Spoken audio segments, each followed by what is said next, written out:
Good morning, Edgewood Golf Shop. This is Greg. Yeah, Greg, I wonder if I could get a tee time on Tuesday. Sure, what time would you like? You got something around noon? Yep, just about wide open. Greg, can I put you on hold 1 second? Sure. Oh, sorry about that, Greg. I'm back. How about Wednesday around noon? Yeah, just about any time you want. Okay, sorry, Greg. Can I put you on hold again? Yeah, no problem. Oh,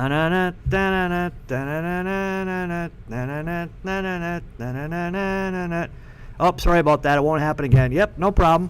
Where were we again? Oh, yeah, Wednesday. Yep, Wednesday anytime. How about Thursday? About that same time. Yep, any of those 3 days are fine. Okay, I need to put you on hold 1 second because I got to call my buddies and see if that works. Okay.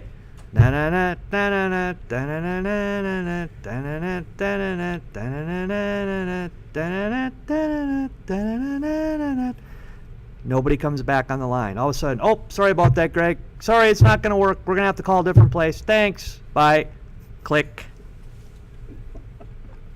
Matt Cook. Seriously, 3 days in a row, have all the 3 days. He puts me on hold for 2 minutes. Then he probably wanted to call you. Did he call you? I don't think I heard from that individual. Have you been on hold lately? I have not been on hold. Crazy. There is a reason why they call you Black Cloud. I must just attract that type of person.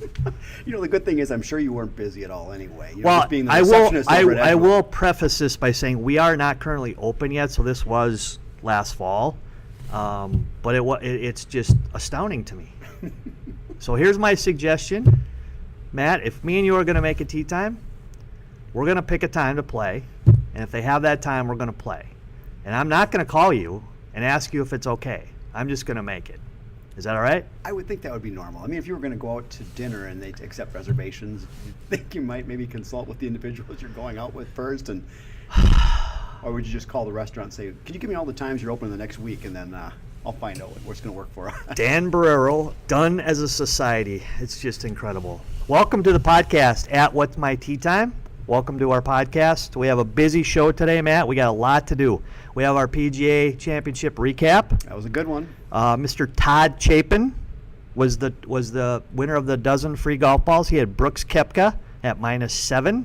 We had a lot of people who had Koepka in that 10 to 12 under range. Looked like that's what he was going to shoot, but Todd Chapin's a winner. So, Todd, you can pick up your golf balls at Rose Creek here fairly soon. We appreciate everybody who played. PGA Championship recap. We also have another guest, a live guest. I think he's a live guest. He listens to our podcast all the time, from what I understand. Has not listened to our podcast yet. Wow. And we have him on our show. Way to go, Matt. Well, he came at the right price. His name is Mr. Chris Croach. He's a director of instruction at Fargo Country Club. He'll be here to give us some tips on golf. So, Christopher, welcome to our show. Thanks for having me, guys. Yeah, no problem. I know you've listened to our podcast a lot. I promise I'll get caught up. Was it a little overwhelming when you came into our studio today? I mean, this is pretty high-tech stuff here. It really is. Yeah, I'm impressed. There's not too often you have a view like this in most studios. I'm a little concerned that our last 4 podcasts, we've been in a different location each time. Does that mean we're not paying our rent? Did our lease come up? Are we having a problem? I just like a different view. All right, let's get started. Do we want to do Chris? Okay, Chris Croach, you've been the director of instruction at Fargo for how long? So I've been the director of instruction there since 2012. And previous to that, you were? First assistant, started in 08. Okay, before that, you were? Moorhead Country Club. Another Murphy disciple? Yep. Wow, Yep. Incredible. So here it is, springtime, Chris. I know you've been outside a lot because the weather's been perfect. Yep. Last week we had Chris Smith on. The FootJoy rain suit. Just kidding. We had Chris Smith on from FootJoy telling about playing in every kind of condition possible. I'm sure the weather hasn't been perfect for your pupils, but I know you've been teaching a lot of lessons. What kind of springtime stuff, or does it differ from a springtime lesson to maybe a midsummer lesson, or is there any difference? No, it's all the same. It's all the same? It's all the same. I mean, you're just, I use the analogy of we're just trying to learn something every day out there. So, if you're sitting on your couch and you're not doing anything right now and you could be outside, get out there, get after it. We learned something today, Matt Cook. Chris Croach has never listened to one of our podcasts. We learned that today. So what is one of the things, generally speaking, that the average player doesn't do a very good job with, that maybe if they would start to change that slightly, it would definitely increase how he makes contact with the ball? You know, so I think that's a great question, because like when you look at, you know, some of like skills in golf, right? That everything that we do should revolve around trying to improve a skill, right? So you look at like striking the golf ball is a skill, right? How can we make the golf club hit more on the target side of the golf ball? Obviously, getting into impact with our hands forward of the shaft is going to help you. It doesn't guarantee it. It's going to help you strike the ball first and then the ground.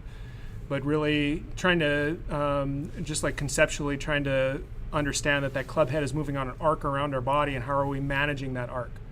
How are we managing that depth of that arc? And just trying to, in itself, like, you know, get more forward or push our hands more forward could help.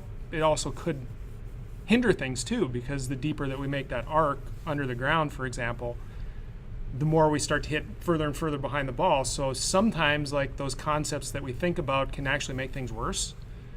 But in general, getting our hands more forward, getting our weight and pressure more forward at impact, all those things give us a better opportunity to hit the ball first and then the ground. I totally agree with that, and there's different levels of the average player to better player, how they do that. You know, elite players, unless something really funky is going on, they're really never hitting it fat. I mean, they do once in a while, but hardly ever do they hit it fat. Where, especially when the player starts to play, they're either hitting it fat or they're hitting on top of the ball. They're kind of all over the place. And from what I've seen, as players get better, they manage that arc better on the down part, and they always make contact with the ball first. The other part of it is, how about club face control? Something we don't, it's starting to come more into the forefront now, maybe with some of the numbers that we get to see and why the ball does certain things. Is there a way that the average player, or even a good player, can do something that will help them control the club face better? Yeah, I think, you know, something simply, and I do this a lot with people that I work with, is I like to put a club or an alignment stick on the ground and point it right at the target, like right where you're intending the ball to finish, okay? Not where you want the ball to start, where you want the ball to finish, okay? And then place another stick like in the ground, vertically coming out of the ground right in front of that. And then just practice starting the ball to the right or starting the ball to the left. Like, it's really simple. It seems almost too simple, but virtually everyone has the ability to do that. What they don't have is they don't have that awareness or that proprioceptive ability, right, to tell, like, where is the club face? Like, is it right? Is it left? But when you put a club down in front of them like that, or coming out of the ground, like, it becomes very easy to kind of tell. I mean, also another way of doing that would be like actually practicing, like, okay, let's come into impact and let's hold the face wide open and just watch what the ball does. Okay, let's come into impact and let's turn the face down and let's look at what the ball does. If you start to know and feel and recognize what right and left feels like, then finding the middle becomes a heck of a lot easier. So when you put that club down in front of them, what's the normal response, eye-wise, perception-wise, of where that stick is? Because I know I've done it before, and it does give you a different, I mean, eyes wide open perception as to where that is. Totally. Like the perception of where the stick is right. It looks like it's off the charts to the right. And what people don't realize is that as you stand behind the golf ball, like, your eyes are directly in line with the ball and the target. But when you address the golf ball, your eyes are now left of the golf ball. So you're looking at the target and the golf ball from two different perspectives, and it throws things off, right? I think that perception, and when people get thrown off on this, is you look at, like, 90% of our golfers probably come over the top a little bit, right? Why do they do that? Their eyes are left to the golf ball. Their perception of everything is shifted to the right. So now they're compensating for that by swinging left. They don't realize it because the perception of what they're seeing in front of them is skewed. And just by having that understanding of, I'm big on this, like perception versus reality, you can kind of clean things up in a hurry. Or at least help the process go a lot smoother by having that understanding. So, because it's amazing how things just kind of compound, don't they? So, I mean, you have that perception, so maybe it's something as simple as your alignment or something like that, because of what your eyes are doing then as a result. And then would you just say then, based off bad alignment, it's going to probably affect possibly ball position, probably Totally. going to affect grip. It just continues to go on and until you've got all kinds of issues going on there. Right. So it is difficult. So I think and that's where sometimes you find that people probably, it's always amazing how people sometimes already self-diagnose, or they think they've self-diagnosed their issues, and they usually come to you sometimes probably and say, Chris, I think I'm doing this and this and this, or I know I'm doing this and this and this. Probably has nothing to do with their ball flight or what's going on there. It's the longest laundry list of stuff that you've ever heard, right? Right. And like 95% of it, like, doesn't matter. Right. You know, you think you're doing this, and it's just a self-diagnosis. I mean, would you ever go to the doctor and tell the doctor, like, this is what's wrong with me? Like, no, like, you wouldn't. I just say it hurts here. Right. Fix me. Right. It hurts here. I want You this know? to stop hurting here. And so, do you, you know, as far as, and I think one thing Greg hit on a point earlier, you know, even for that individual, do you just find that starting position is so important though? And like you say, obviously it's perception versus reality once again, but just getting into a good starting base. I mean, some people, I think when you just see like out on the driving range on a given evening out here, just the setup alone a lot of times looks so horrendous. It's like, how are you going to hit a ball where you want it to go just based off of that setup position even? Totally. I mean, it's, that's a really good question, right? Because I think a lot of the people that like we see, like, I mean, you look at how they stand next to the golf ball and try and hit it, and it's like, there's no way that this person is going to move like well enough to hit this golf ball in a functional manner. But then, like, you know, you go and you look at like exceptional ball strikers, you know, or good players we'll call it, and you see a lot of different setups. You know, no two people set up like really the same. It'd be like looking at Adam Scott versus like Jack Nicklaus back in the day. I mean, they both stand next to the golf ball very, very differently. You know, Adam Scott would have more of kind of the modern posture is what it's called, and Jack Nicklaus has kind of the I would actually argue that I like Jack's posture a little better, but it's kind of perceived that that's like not as functional, you know, very rounded in his shoulders, kind of looks like he's hunched over a little bit. But both players obviously hit the ball fantastic. So I think that more people, if they found like the middle of their range of motion, and I think that that's an important thing, is that we're always going to move our best when we're in our middle of the range of whatever our own personal motion is, because everyone's individual, right? And everyone moves differently. And if we can find that middle of our range of motion, it's going to be way easier to move the club around our body and hit the ball. So is there a common first thing that you do? Yeah. Or is it literally depends on the person? No. I think hitting the golf ball is such a like really when you start thinking about it, it's such a complicated movement. Like there's so many things happening, right? And it's our job as the instructors to try and simplify things as much as possible, right? We need to have like a really deep understanding of like what's happening and how it changes throughout the stroke. But like, how can we like take all of those movements and like break it down into like, okay, you need this one little piece, right?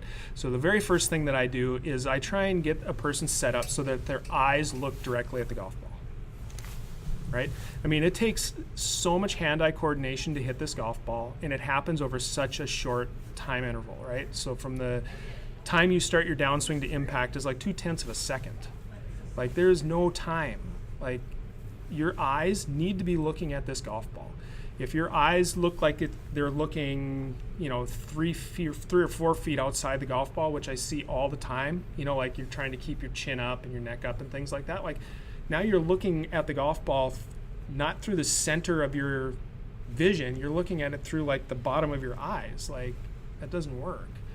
The very first thing that I always do is I try and get someone to look at the golf ball through the center of their eyes. And what kind of adjustments do I need to make in their posture to get them to do that? So, Does that get, once again, does that get challenging with some probably different demographics when we're talking age? Like the individual maybe is getting up there a little bit and is wearing like bifocals, trifocals, anything like that? Do you ever see some challenges there? Where the hard part that I see with that is not in getting them set up. It's actually getting them to stay there as they're moving. Sure. So I think when you look at like players, right, and how many PGA Tour players do you see practicing moving their head off the golf ball in their swings? Zero. Some of them might move a little bit, but Zero. No one is practicing moving off the golf ball. If anything, you see people practicing staying on the golf ball, right?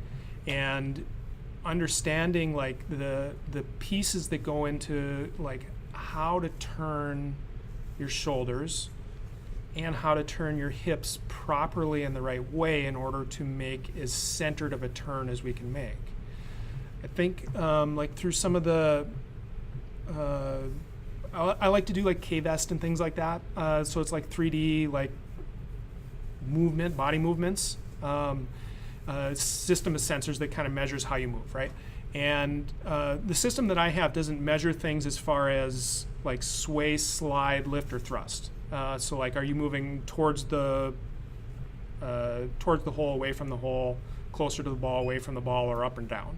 It just measures things around like bend, side bend, and rotation. But with all that information, you can kind of deduce and you can see it through video, like if someone moves, right? Right. Anyway, there are systems out there that measure all that. And I believe they say for exceptional ball strikers, of people that they've measured, and they've measured thousands of people. These would be guys like down at TPI, Titleist Performance Institute, that exceptional ball strikers move no more than an inch off the golf ball as they're turning in their backswing. So what that means is that their eyes are staying very steady over the golf ball and very focused on what they're trying to hit. So if you look at a commonality amongst what the best ball strikers are doing, is they're not moving off the golf ball. So why should we? So what kind of expectations, you said perception versus reality. Let's talk about what kind of perceptions or expectations that the player has when they come to take a golf lesson. What is the question, or what really is the question that person should be asking the instructor? I mean, you get this, Matt, you get this all the time. Yeah, I don't hit my driver very well, right? So let's just work on that because it does whatever, something different. Is that something that in our instruction, can we help the player by just fixing that part of it? I mean, is that something that we should be trying to do, or should we be going backwards slightly and fixing it with possibly a shorter club or whatever the case might be, or does it matter? So I think that's a good question, and how I would answer that would be this: like, I mean, driving the golf ball is a skill, right? Some people are good at it, some aren't, right? Do you have to be a great driver of the golf ball in order to play golf well? I'd say it's a pretty important part, especially with all the new statistics and stuff like that is out there today. I mean, it shows that, that old kind of drive for show, putt for dough really isn't. I mean, it might have some impact, but it's probably a lot the other way. Yeah, it is definitely much the other way. Not to devalue that aspect of the game, because, again, I get kind of wrapped up, and this is probably a fault of mine. I get kind of wrapped up in my world of, I really like competitive golf. I like working with young kids. It reminds me of me when I was younger, and I get to help these kids. It gets me really excited, right? But that's not golf as a whole, right? But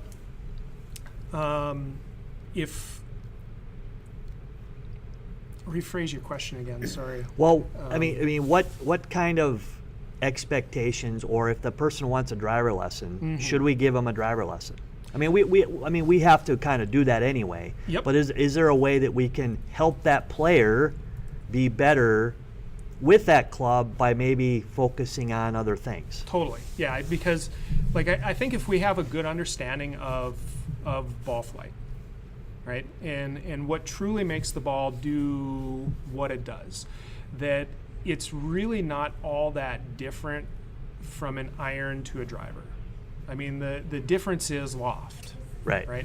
And if we have an understanding that at the lower lofts, and this is kind of a simplified version of things, but if at the lower lofts, because we deliver less what's called spin loft, so spin loft would just be dynamic loft minus angle of attack, that at the lower spin lofts, the more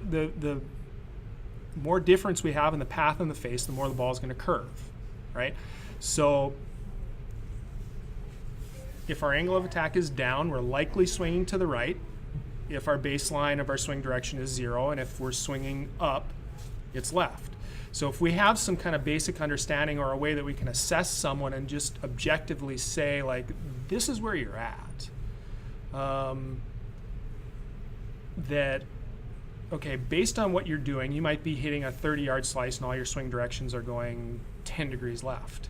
Like, it's going to be pretty hard to shift someone and even get them 5 degrees right. And even if you do get their swing direction 5 degrees right, are they going to change the face to path relationship to be able to create the draw that maybe playing a little bit of a fade is a good thing? That you can make a small little adjustment and say that, okay, like, this is step 1 or this is phase 1 for you. We're just going to try and make the ball slice less.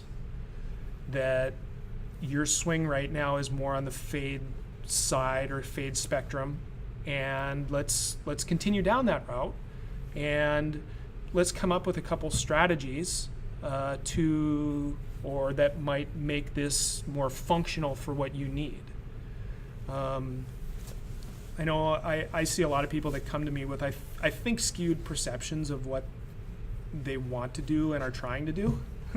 We probably all see that. You know, it's like, you know, they stand up and they hit a golf ball and it slices and they're like, well, no, I want to hit a draw. Well, there's a lot of things that have to change in order for you to do that. And let's tackle one piece at a time.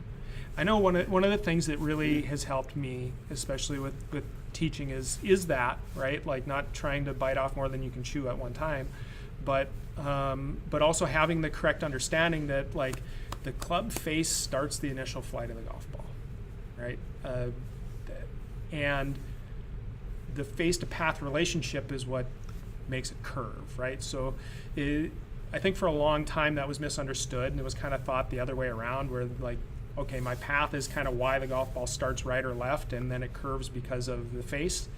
And that's been pretty much proven wrong. Now, it's not that black and white. It changes based on spin loft, like we talked about earlier. When you get a driver, the ball's going to start more towards the face. When you get a wedge, you know, it's a combination of the two. So it's not totally black and white. But just to keep it simple, like with the people we work with, the ball starts where the face is pointed and it curves because of the relationship of the face to the path, is a simple way of visualizing it. Yeah, so, I mean, players, and this is all players, whether we're good players or beginners, controlling or trying to match up that path and face as close as they can together, no matter what direction they're going. Correct. Is a great way to kind of start to understand what's happening. Totally. People, like you said, people have no concept of, you know, the difference between the direction of their swing and where their club face is. No. Is there a quick way to have that person make that better without, again, I'm a big 30-yard slicer and I want to hit a draw. That's a big change. How do we best accommodate that person to get those two closer? And no matter what it is, just like you said, is a 30-yard slicer going to be a hooker? Well, they got a lot of work to do. Yeah. But can we make them a pull fader? Maybe easier. Yeah. Maybe easier. Totally. I mean, is there? how can the average person see that? Is it just purely on the amount of spin that the ball has, how much direction it changes while it's in the air, or not?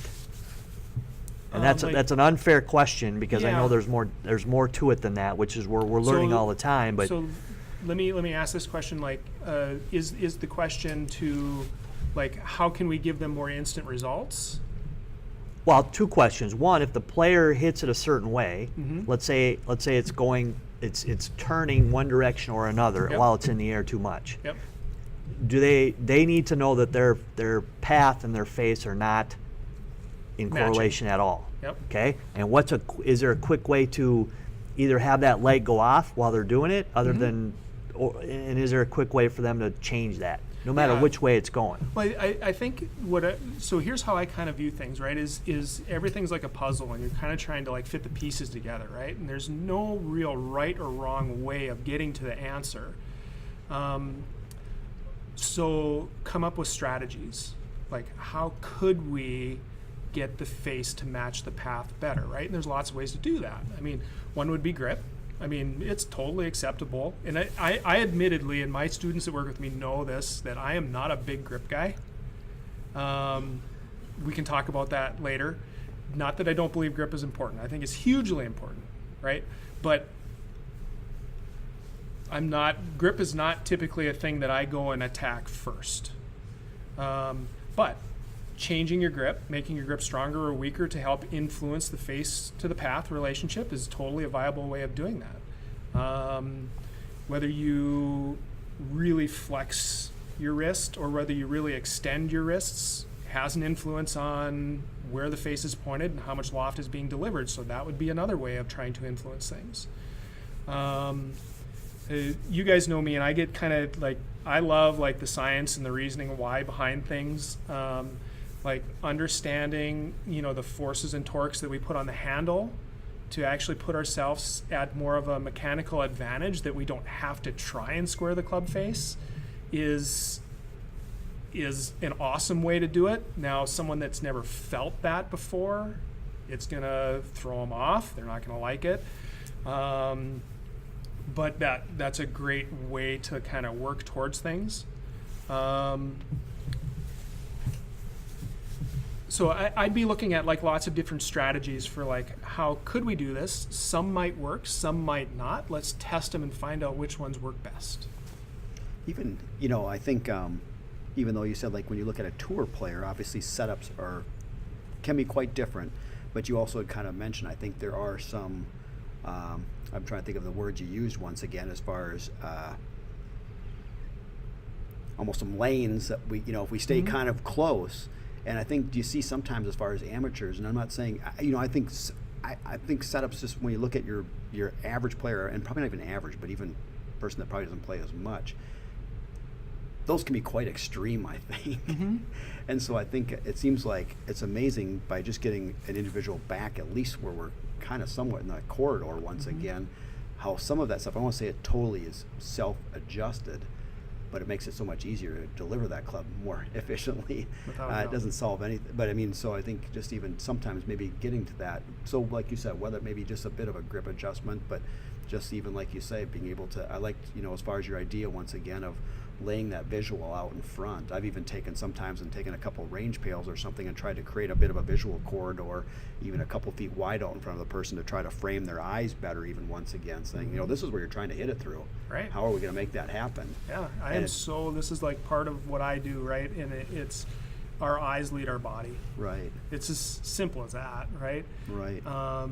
And the more visual I think that we can make things, for the learner, like the faster that they can learn it, and then also putting them in an environment where they're not threatened, right? And give them the idea that, there's no right or wrong here. There's only testing. Let's come up with, hey, this might be a concept that might work for you. Like maybe strengthening the grip will work. Maybe flexing the left wrist will work as far as helping to square the club face, to the path. And we don't know until we test it. Let's try it. Let's come up with a strategy, and if we find a strategy that works, I think the big piece that I see here is that, people are very, very quick to abandon something. If it doesn't work, they just want to try. Like, okay, that didn't work. I'm going to just abandon it and do something else, right? Like, no, you got to give something time, right? So, warm up, foundations, performance, right? I mean, that's how you're going to get better. Okay, so you go to the range after you've worked with your instructor and you came up with a couple strategies for, like, okay, how am I going to reduce the amount of rightward curve to my golf ball? Okay, so you go to the range and you have your plan, right? Okay, I have to stick to my plan for 6 weeks. That's what I tell the kids that I work with, right? Like, you're doing this, we're coming up with this, and I promise you as the instructor that I'm not going to, next time I see you, I'm not going to go and throw 5 different things at you. And then now you got 10 different things in your head and you're going, oh my God, I can't even pull a golf club back, right? So, okay, you go to the driving range. We create the plan. You got 6 weeks, okay? Warm up, foundation, performance, okay? So warm up takes you 5 minutes. You just hit balls and get loose, okay? Then you go into your foundations. Your foundations are what you're working on, right? Your foundations might be, okay, I'm trying to improve a skill, right? Because everything that we do and any change that we make needs to revolve around improving a skill, right? So the skill is trying to reduce the amount of rightward curve on my golf ball, okay? How are we going to do that? Okay, so we tested ball position, we tested grip, we tested flexing the lead wrist, and it seemed like keeping the lead wrist flatter helped. Okay, so the next 6 weeks, your strategy is you're going to practice going to the driving range and you're going to swing to the top of your swing and you're going to check yourself and make sure the wrist is flat. You're going to punch a ball into the range. Maybe you finish with straight arms, and as you finish with your straight arms, you kind of see that your left wrist is flat. Okay, so you're going to spend maybe 10 minutes working on your foundations. And now you got to apply it, right? Because it doesn't take. It's not hard to hit a 7-iron and get into a rhythm of hitting that 7-iron over and over again at one flag off a flat lie and no wind, and all of a sudden you're hitting it great, and then you go to the golf course and like, I can't find it. I don't know what happened. Well, it's because you falsely led yourself down a rabbit hole that you didn't get out of, right? It's not real golf, right? So the drill that I give a lot of people, this is a new one that I learned recently, so listeners can use this because I think it's really good, is you're going to hit 18 golf balls. Well, you're probably going to hit more than that, but you're going to start with 18 golf balls on the ground, okay? And then you're going to pick a pitching wedge and you're going to hit it at the 125 flag, okay? If it finishes a reasonable distance long or short, it counts, and it's got to finish within like 3 finger widths of the target, okay? So if it's a reasonable distance long and short and within 3 finger widths of the target, that ball's out of your stack and you only have 17 balls left. Well, now you're going to grab a 7-iron and you're going to hit it at the 175 flag, and it finishes outside 3 finger widths. Well, now you got to put 2 more balls in your stack. Set yourself a time limit, 25 minutes. How many balls do you have left after 25 minutes? That'd be great practice. You keep a little journal in your bag, you write down your score, and now the next time you come out to practice, you got 15 minutes of your warm-up and your foundations, then you got 25 minutes of your performance practice, and try and beat your score, right? Now you're simulating real golf, and now you're really like transferring that skill of trying to reduce the curve to hit more functional golf shots, and you see results happening. Hopefully what happens is the person stays, 1, takes ownership into what they're doing. 2, they stay disciplined to the process and try and get pressure on themselves when they're practicing. When that starts to happen is really when the changes start to happen. And that's when those people are going to start to see scores change. Right. That's really kind of good. I mean, it's like having those consequences, because like we have consequences on the golf course, and that's where, I'm sure you've heard several times before where a player comes up and goes, I don't know, I'm just beating it so good on the driving range. Oh, I'm hitting it really good. And then they go out and shoot a horrendous score. Yep. Like, I don't get it. Why do I do that once again? Well, it's one thing, if you're just kind of randomly, I call them almost like rakers, they got 75 golf balls, they just keep hitting them, they get 75 golf balls in about 3 minutes. They're just randomly just hitting balls, and it's like, well, I struck all those really good, and, Right. and so I think, practicing with a purpose after you've had that instruction and have that game plan and having those consequences, I think is a great way to go about that. So- So how much do you see, and we'll kind of move along, and we'll have Chris. We'll probably have Chris a couple more times. Just so he listens to our podcast a couple more times, we get a couple more views. Promise I'll get caught up. But B, it's hard to do it. There's so much information out there, and you're giving great information today. We'll continue on this. How much does, and I'm going to say this is 100%, but before you answer it, so I'm probably wrong. How much does the tour, the best players in the world, the top 3 or 4 players of the world that I'm thinking of right now, change instruction? Because if you look at the way it was, and I'm going to take a big long stretch here. You had Jack Nicklaus, who played the opposite of the way that you're talking, kind of, not all the time. And you have Tiger Woods, who was different than Jack. And now you have, and I'm going to go right to Dustin Johnson, who has some wrist angles in his swing that don't match anything that's ever been seen before. Yet, when you look at it now, everybody wants to get to those angles. How much do they drive what we see? So I'll start with saying I think that is like the beauty of golf, right? Is that there's no right or wrong way to play this game. And I think too many people get into that fixed mindset of like, no, I have to do it this way. This is the only way. No. There's so many ways to play this game. And you can play the game at a really high level, as long as you own what you do. So, okay. With that being said too, so if we look at like a spectrum of players, okay? So you have Dustin Johnson, who has a really like bowed left wrist and probably plays with a pretty strong grip too. At least from when I've watched him, like on videos of him, it looks to me like he plays with a pretty strong left-hand grip, and then really goes from, so a strong left hand would be like extended in the wrist, or your wrist is cupped, and then he moves it to like a very bowed or flexed position, which moves the club face more towards like a closed position. What's it closed to, right? But we'll just call it more closed position. And then, someone on the other side of that would be, with a very different grip, would be like Jordan Spieth. Yep. Who plays with a very weak grip, right? So Dustin Johnson primarily fades a lot of golf balls that he hits. So, all right, so he hit on something that I think is so amazing. However, the elite players, okay? Dustin Johnson, super strong grip. Paul Azinger, super strong grip, hit a fade. Yeah. Right? Jordan Spieth, super weak grip, hits a hook. Correct. Doesn't make any sense. Should be the opposite of that, right? Well, you would think. You would think because, like, okay, like how do people fix slices forever, right? It was strengthen their grip. Strengthen the grip and then release the face. Okay, so let's think about that, right? Okay, we strengthen the grip. That's going to give us more potential for us to point the face left. What does pointing the face left do to the golf ball? Starts it to the left. Starts it to the left. There's our problem. The face starts the path, or face starts the initial flight, right? We can still totally hold that face open to the path and have the face left of the target.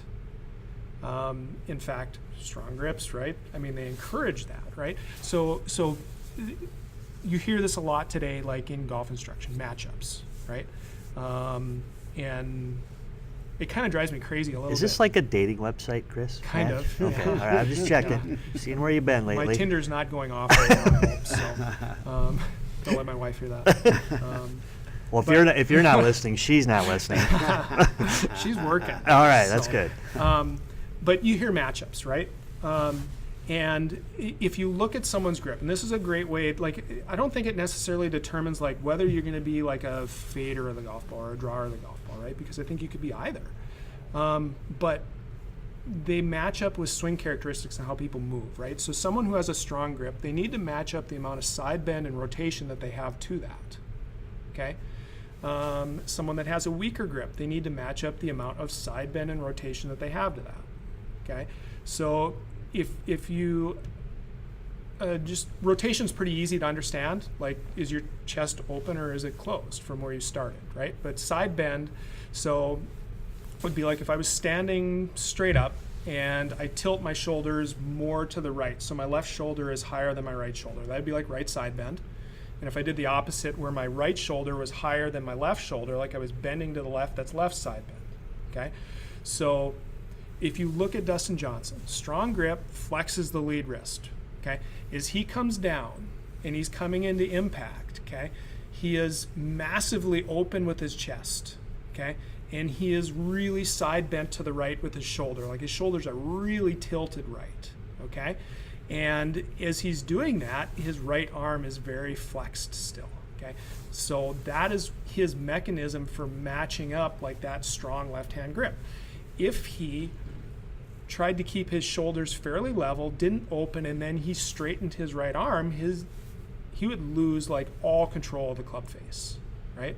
So now, if you looked at a guy like Jack Nicklaus would probably be a pretty good example, I think.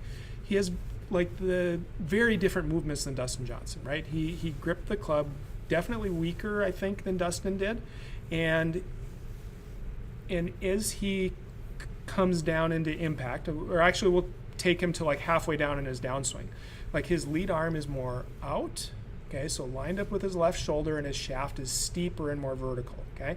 So what he has to do then in order to deliver that club to the golf ball or keep the sweet spot behind his hands longer is he has to early extend, which is like a scary term. People get afraid of it. No, it's not necessarily like as bad as people think. Some people need to do that in order to function properly. Jack Nicklaus did that, right? So he pushed his hips a little closer to the golf ball. He tilted his back backwards a little bit and straightened the right arm some coming down into the golf ball, more than Dustin Johnson. He got less open. His shoulders are more level, and he needed to use the right arm more to get the club head down to the golf ball. If he stayed in his posture, quote unquote, kept turning with a lead arm that was out in a shaft that was steep, he never would have won a single tournament because he had been swinging so far left and he just sliced every ball massively. So matching up those pieces to how someone grips the golf club, it doesn't determine whether you're going to be a drawer or a fader, but it's going to make your swing more functional and you're going to get the club head moving more in the right direction. We're talking with Chris Croach. He's the Director of Instruction at Fargo Country Club with a lot of great stuff. And I think if we can pay Chris enough money, we'll have him again. And we'll talk about other things like wedges and... I accept beers for payment. I can't say that. No, we don't do that here. We drink Diet Pepsi and Diet Mountain Dew. That's all we drink here. Coffee cups or coffee cups, whatever else that is. Chris, if somebody wants to take a lesson from you, how do they get a hold of you? So, like, easiest way, like, you could go to my website. I do have a website. Not a lot of people know that. It's just chriscroachgolf.com. You can actually book a lesson on there, online. You can sign up and do that. Or easiest way is my cell phone. Everyone texts me, 701-730-1178. That's how I'd say 95% of people get a hold of me. So. Perfect. Well, thank you for the great insight as to the start of the golf swing, and I think we'll for sure have you on again. Both you guys, here's a question. That doesn't have anything to do with instruction. PGA Championship, Matt Cook, what'd you think? You know what? I remember hearing like on Tuesday or Wednesday, they said the golf course is going to be phenomenal. It's an amazing feeling. Justin Thomas was the only one in the top 100, I thought I heard originally, that was probably not playing. Because he's hurt. Yep, because he was hurt. And they said the only thing that could put a damper on this thing is if someone just went out and toasted the field early. And sure enough, someone came out and toasted the field early as far as Koepka. I've enjoyed watching Koepka, though. I enjoyed the tournament. I probably like a lot, maybe Sunday, kind of thought, well, he's going to run away with it. And I didn't watch a lot early on, so and then I tuned in late, and I'm like, oh my goodness, what's happening? And so it made for a little bit more of an interesting finish for a short time, but it was fun. I thought it was an interesting golf course. Congrats to you, Greg. I know you picked Bruce Koepka as well. I didn't pick Bruce Koepka. I mean, Brooks Koepka. I've had Is too that much his coffee brother, this morning. Bruce? Yeah, right. The way I'm going, I probably did pick Bruce Koepka, but it was Brooks Koepka.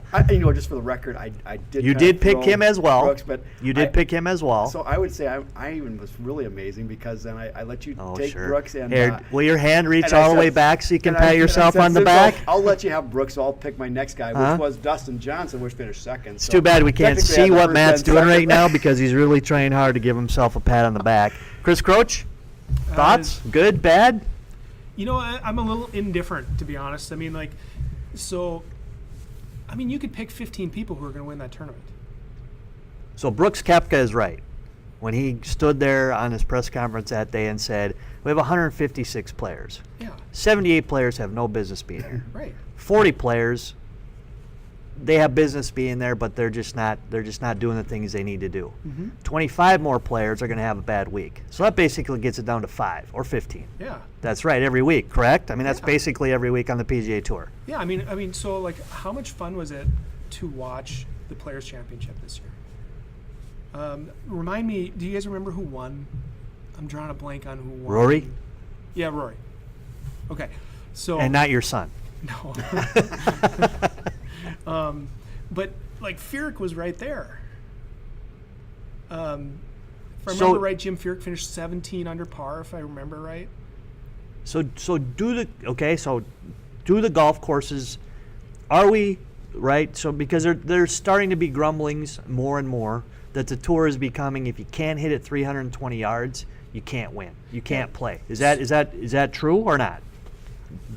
I think, I don't know if I'd be like super qualified to be able to say that, but it sure seems that way. Yeah, when guys can't reach the fairway, when a player on the PGA Tour can't reach the fairway because they don't start, it's not right. It's not right. No, it's not. I mean, why should we be limiting a guy like Jim Furyk, who I could watch that guy play golf all day long because he plays golf, like he doesn't hit it a mile, but he is in complete command of the golf ball, and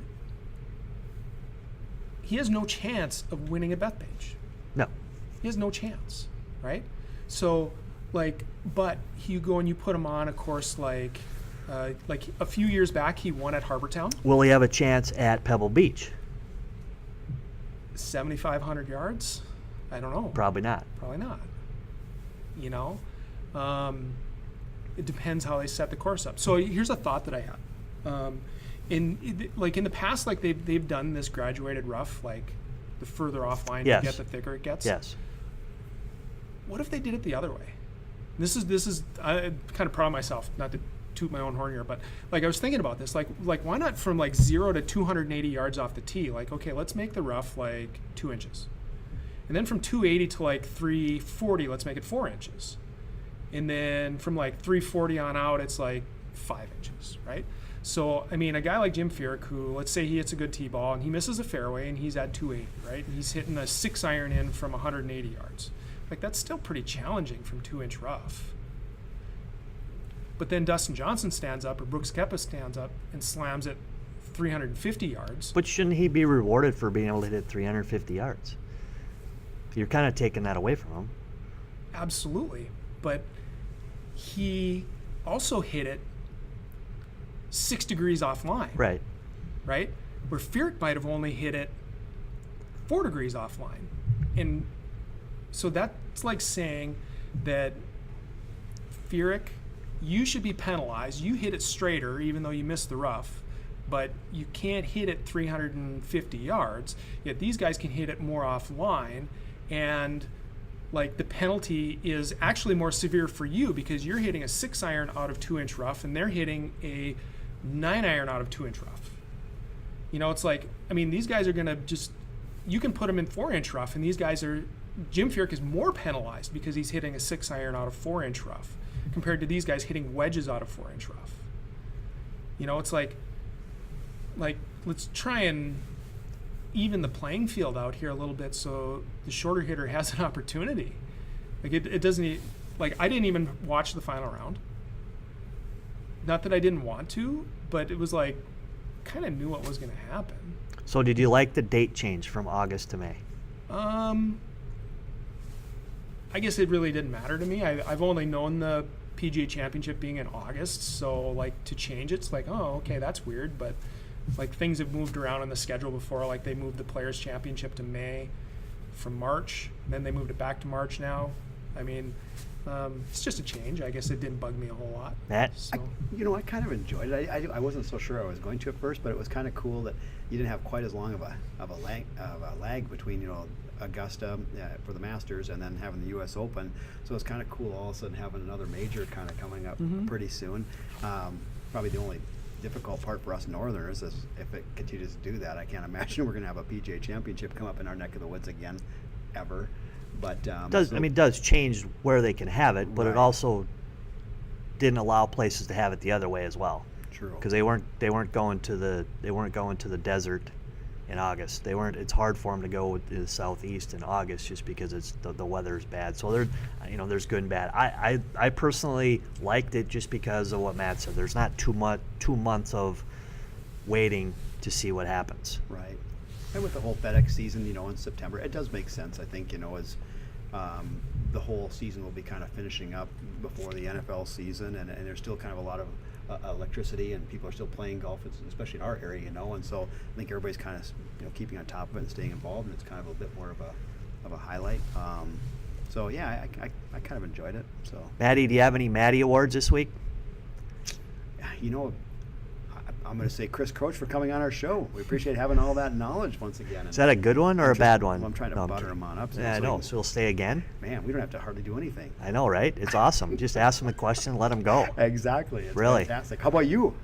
You know what? Again. So I've been on this pace of play deal for about the last 6 weeks because I kind of get frustrated with how fast things are going. We played an event, and Chris Croach played in our group. Right. We played an event. It took 5.5 hours. Just totally ridiculous. Masters was 5.5 hours. In my opinion, that's totally ridiculous. PGA Championship, whether it was the golf course, was less than that. Their times were a little bit better. Sunday afternoon got, in my opinion, too slow. I understand that the pressure's there, but let's make them make a decision and let's go. So I guess that part was better. They used longer intervals with tee times. It was 11 minutes between each one. And in my opinion, if you're going to go 11 minutes, you should never take 5.5 hours to play unless you have too many guys on the golf course. So I'm going to commend my association a little bit and say that they did a nice job with getting the pace of play better. But let's try to keep working on making it quicker if we can, because we need to. Whether people think about it or not, it's just too long. Oh, I agree totally. As we're coming up on the U.S. Open now next month already, and whether we have Chris before then, you have a prediction already for the Open then? Don't do that. He won't come back. Oh, that's a good point. He won't do we'll that. Just hold that one. All right. So you've been listening to What's My Tee Time. Again, we'd like to congratulate Todd Chapin for winning our PGA Championship. Pick the winner and the score. We will have another one during the U.S. Open. We'd like to thank Chris Croach, Director of Instruction at Fargo Country Club, for joining us. And once we turn off the button here, we're going to tackle him and chain him down to have him again. So, Chris, thank you very much for you know what? I always like talking to people who are passionate and about teaching and who are great teachers and have elevated their education to the point where the level of understanding of what goes on is just different. They talk different terminology, and I've always seen that from the quote-unquote top 50 or top 100. They just all do it a little different way. Like you said, I think it's great because they all admit there's no one specific way you have to do it. You just have to do it the best way you can, and what can you do to make golf go better. If you're out there listening and you just can't stand not sponsoring at What's My Tee Time, you can certainly email me at greggm@pga.com. We hope everybody has a great week, and we look forward to playing more golf. We hope to have Chris Croach on again. Thanks, everybody. Thanks, guys.